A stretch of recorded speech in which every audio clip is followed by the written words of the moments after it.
दूसरा वनडे कौन जीतेगा? इंडिया जीतेगी या इंग्लैंड जीतेगी? पाकिस्तान के दिग्गज खिलाड़ियों ने क्या बोला है इसके ऊपर, आइए जानते हैं। सबसे पहले शुरुआत करते हैं वसीम अकरम से।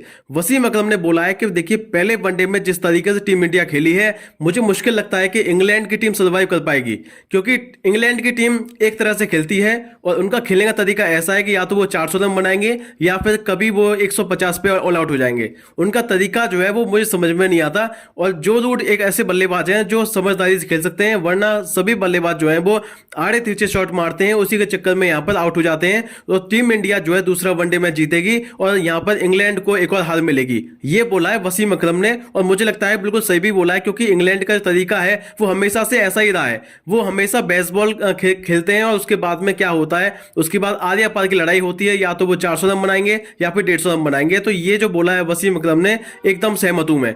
उसके बाद यहां पे कामरान अकमल ने क्या बोला है? कामरान अकमल ने बोला है कि देखिए, टीम इंडिया जिस तरीके से अपने स्पिनर को यूज कर रही है, रोहित शर्मा जिस तरीके से कप्तानी कर रहे हैं, पहले वनडे में जिस तरीके से श्रेयस अय्यर, शुभमन गिल बल्लेबाजी कर रहे थे, ऐसा लगा कि शायद अब दूसरे वनडे मैच में भी उनका एक रौद्र रूप देखने को मिलेगा। और ऐसा लगता है कि शायद रोहित शर्मा, विराट कोहली का बल्ला काफी टाइम से शांत है, तो अगले दो मैचेस के लिए जो कामरान अकमल ने भविष्यवाणी की है उसको आपको सुनना चाहिए। उन्होंने बोला है कि देखिए, इन दोनों बड़े बल्लेबाज, सीनियर बल्लेबाज रोहित शर्मा और विराट कोहली में से कोई एक सेंचुरी आने वाली है। दूसरे वनडे में किसी एक की सेंचुरी आने वाली है और टीम इंडिया इस मैच को जीतेगी, ये कामरान अकमल ने बोला है। तो देखते हैं क्या होता है। कामरान अकमल ये जो बोल रहे हैं, क्या वो सही बोल रहे हैं, या प्रिडिक्शन जो करी उन्होंने, क्या उनकी सही जाती है या फिर नहीं जाती है? तो ये तो मैंने आपको बता दिया वसीम अकरम और कामरान अकमल के बारे में। अब बात करते हैं सलमान बट्ट के बारे में। सलमान बट्ट ने बोला है कि देखिए, टीम इंडिया जिस तरीके से खेलती है, ओडीआई सीरीज में भी आप देखिए, पहले वनडे में देख लीजिए, पहले वनडे में आप कहीं भी इंग्लैंड की टीम कहीं भी नहीं थी, लेकिन यहाँ टीम इंडिया ने डोमिनेट किया, क्योंकि इंडिया अपने घर में भी खेल रही है। तो दूसरा वनडे मैच तो आप ये समझ के चलिए कि टीम इंडिया जो है वो हमेशा से डोमिनेट करती है अपने घर में। और आप ये न्यूजीलैंड सीरीज और ऑस्ट्रेलिया सीरीज को छोड़ दीजिए, तो यहाँ पर टीम इंडिया ने इतना बुरा नहीं किया।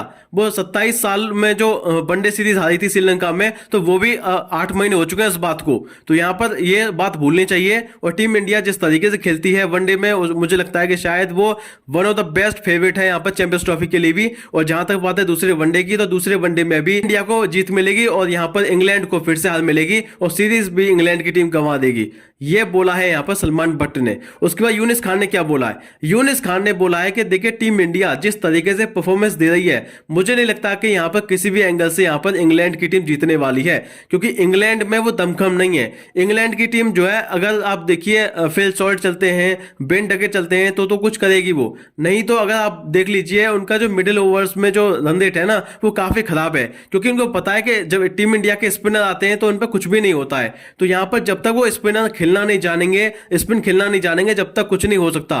पाकिस्तान और इंग्लैंड में यही एक सबसे सिमिलरिटी है कि यहाँ पर दोनों पे स्पिन खेलने नहीं आती है। वेस्ट इंडीज जो है वो पाकिस्तान में आके पाकिस्तान को हराती है, और वहीं इंग्लैंड की टीम जो है वो भारत आती है और इंग्लैंड को यहाँ पर देखिए आप क्या हाल हो रहा है उनका। T20 फॉर्मेट में देख लीजिए 4-1 से हारे, क्योंकि स्पिन नहीं खेलनी आती उनको। उसके बाद में यहाँ पर ये जो मैच हुआ पहला वनडे, उसके बाद भी आप देख लीजिए 1-0 से पिछड़ रही है और दूसरा वनडे मैच भी हारेगी। तो ये कहना है यूनिस खान का। यूनिस खान ने एकदम बात बिल्कुल सही कही है, क्योंकि उनको पता है कि देखिए, इंग्लैंड की सबसे बड़ी कमजोरी क्या है? स्पिन खेलने नहीं आती। जब तक आप स्पिन फ्रेंडली विकेट बनाएंगे तो इंग्लैंड पे कुछ होगा नहीं, क्योंकि जॉस बटलर और जो रूट के अलावा कोई फॉर्म में चल नहीं रहा है। फिल शॉर्ट शुरुआत में देख लीजिए, क्योंकि वो फास्ट बॉलर बॉलिंग कराते हैं शुरुआत 10 ओवर में, इसलिए यहाँ पर वो भी रन बना लेते हैं। तो यहाँ पर जिस तरीके से माइंडसेट है इंग्लैंड का, वो उससे कुछ काम चलेगा नहीं, ये साफ तौर पर बोल दिया यूनिस खान ने। उसके बाद यहाँ पर शाहिद अफरीदी ने क्या बोला है? शाहिद अफरीदी ने बोला है, देखिए, जिस तरीके से इंडिया खेल रही है, मौका नहीं देगी दूसरे वनडे में, क्योंकि दूसरे वनडे में तो आप ये सोचिए ना, रोहित शर्मा, विराट कोहली की वापसी होगी, श्रेयस अय्यर भी होंगे, जायसवाल नहीं होंगे, लेकिन मुझे लगता है कि शायद रोहित शर्मा, विराट कोहली में से किसी एक के नाम बड़ी सेंचुरी आने वाली है दूसरे वनडे में। क्योंकि कोई खिलाड़ी जो है वो एक मैच के लिए चाहिए होता है उसका फॉर्म, क्योंकि हम भले ही जानते हैं रोहित शर्मा फॉर्म में नहीं है, विराट कोहली फॉर्म में नहीं है, काफी सारी बातें हो रही हैं इनके बारे में, लेकिन आपको ये नहीं भूलना चाहिए, ये इतने बड़े खिलाड़ी हैं कि ये कभी भी फॉर्म में आ सकते हैं। इसलिए यहां पर इंग्लैंड को प्लानिंग करके आनी होगी। विराट कोहली की प्लानिंग करके आनी होगी, रोहित शर्मा की प्लानिंग करके आनी होगी। अगर इन दोनों में से प्लानिंग नहीं करके आए इंग्लैंड की टीम, तो शायद मुझे लगता है कि ये इंग्लैंड के लिए बुरा दौर होगा, बुरा दिन होगा, क्योंकि उस दिन यहाँ पर 350-400 रन बनेंगे। तो यहाँ पर देखना होगा कि इंग्लैंड की टीम क्या सच में वापसी कर सकती है सीरीज में या फिर नहीं कर पाएगी, क्योंकि ये सबसे बड़ा सवाल यही है ना। तो यहाँ पर शाहिद अफरीदी से लेकर हर कोई जो है यही कह रहा है। और मैंने आपको 5 खिलाड़ियों के बारे में बताई, अब बात करता हूं इंजमाम उल हक के बारे में।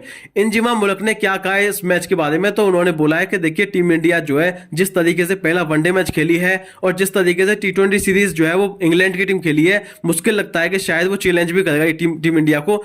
पहले मैच में आप देखिए 4 विकेट से टीम इंडिया ने मैच जीता, लेकिन मुझे लगता है कि शायद वो और पहले जीत सकते थे। वो तो लास्ट में राहुल की और थोड़ी सी शुभमन गिल की लापरवाही हुई, जिसकी वजह से यहाँ पर 2 एक्स्ट्रा विकेट मिल गई, नहीं तो 4 या 5 विकेट से यहाँ पर टीम इंडिया जीतती, जो कि शायद बहुत ही बड़ी जीत होती। और ये जो मुकाबला है जो वो 10 ओवर पहले जीते, वो कम से कम 15 ओवर पहले जीतना चाहिए था उनको। वो थोड़ी सी यहाँ पर बैटिंग स्लो कर दी यहाँ पर टीम इंडिया ने, अन्यथा आप सोचें तो यहाँ पर ये जो पूरा मैच था, ये मैच कम से कम 20 ओवर पहले मुकाबला खत्म हो सकता था।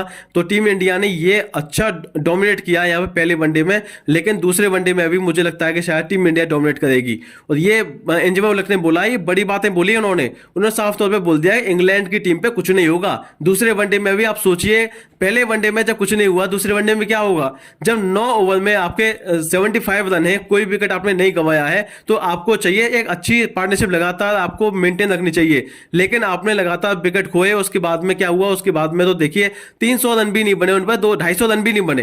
तो आप सोचिए कि जब आप 70 पे 0 से आप 250 रन नहीं बना सके, तो आप कैसी टीम है? आपको चैंपियंस ट्रॉफी खेलनी है, उससे पहले ओडीआई फॉर्मेट में अगर आप इस तरीके से परफॉर्मेंस दिखाएंगे, सारे जो खिलाड़ी हैं आपके वो अंधाधुंध बैट घुमाने वाले हैं, सारे के सारे हिटिंग करने वाले हैं, कोई ऐसा नहीं है जो जिम्मेदारी से खेल सके।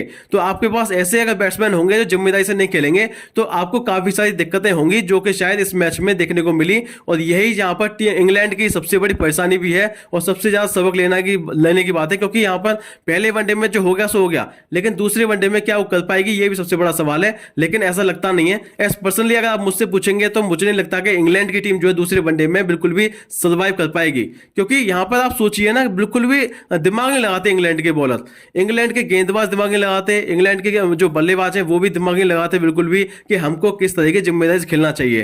क्योंकि जॉस बटलर देखिए 10वीं ओवर में बल्लेबाजी के लिए आ गए थे पिछले मैच में, और उन्होंने बल्लेबाजी सेंसिबल की।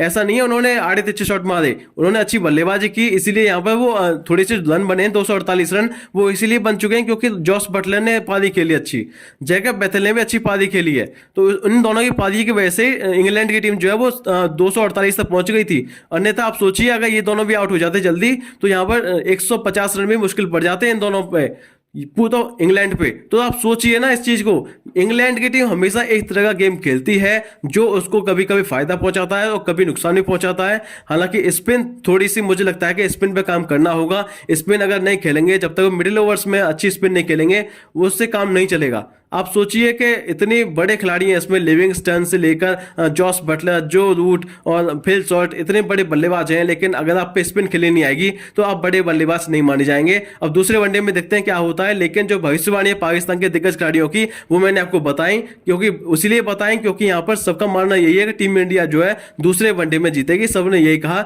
अब देखते हैं क्या होता है। तो ये तो मैं आज का वीडियो, नेक्स्ट वीडियो में मिलेंगे, तब तक देखते रहिए हमारे यूट्यूब चैनल। नमस्कार।